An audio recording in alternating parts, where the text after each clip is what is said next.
Bet you were all wondering what this is all about.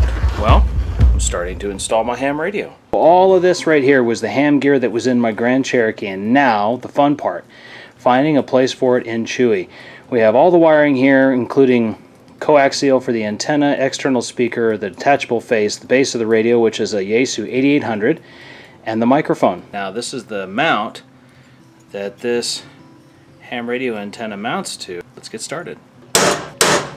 Now, to mount this bracket on the front bumper, I'm using these 5/16 head tech screws. They're self-tapping, and I've used them in the past because they offer a pretty good ground. Now, the bracket has 3 holes, and I left them unpainted there because I wanted to make sure I had a decent ground. I can go back in and touch that up later. But the antenna mount's right in here. This will be the top. Of course, this is the bottom. And I also left that unpainted too so I can have a nice ground. I really like using these screws. I call them tech screws, but they do have some drawbacks if you're not careful. If you get a little overzealous with your drill, you will snap the head off one of those bolts, and it will leave you with heartache trying to pull it out.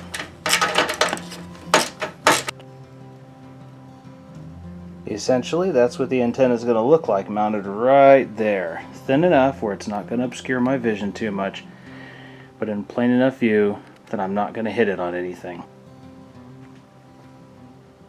Okay, so last time you saw the faceplate for this stereo. This is the head unit of this ham radio. This is a Yaesu FT8800R. I found a nice spot to mount this. Simply put, I'm not quite ready to drill holes in this Jeep just yet, so I found a spot where this is going to mount right here, tucked underneath the seat. We're going to use these big, heavy-duty zip ties to mount this to the bottom of the seat.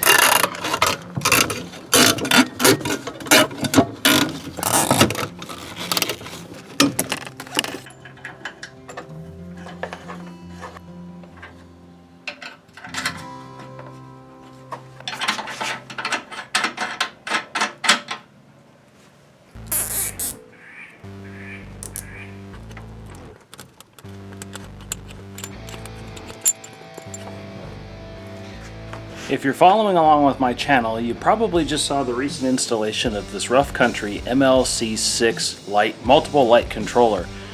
This ham radio is going to be the first electrical accessory to be mounted or to be attached to my controller. Attaching wires to the MLC6 is pretty easy.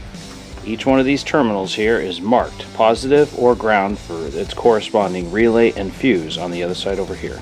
Hooking my radio up to the MLC6 is going to do a couple things. One, it's going to be fused and relayed, so it's going to be protected electrically. It's going to make this radio a keyed-on powered radio, which in some circumstances somebody might argue is a bad thing. You might want your radio to be running when your vehicle's not. But on the other hand, I won't have to worry about accidentally running my battery dead because I left the radio on when the engine was shut off.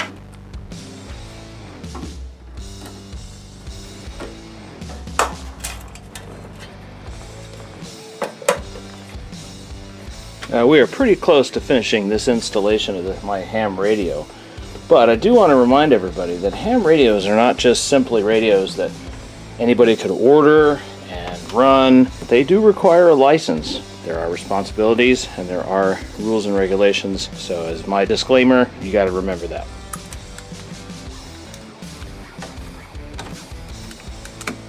Okay, the last thing we have to do to finish off this installation is to mount my external speaker, and I found a nice spot right behind the driver's seat.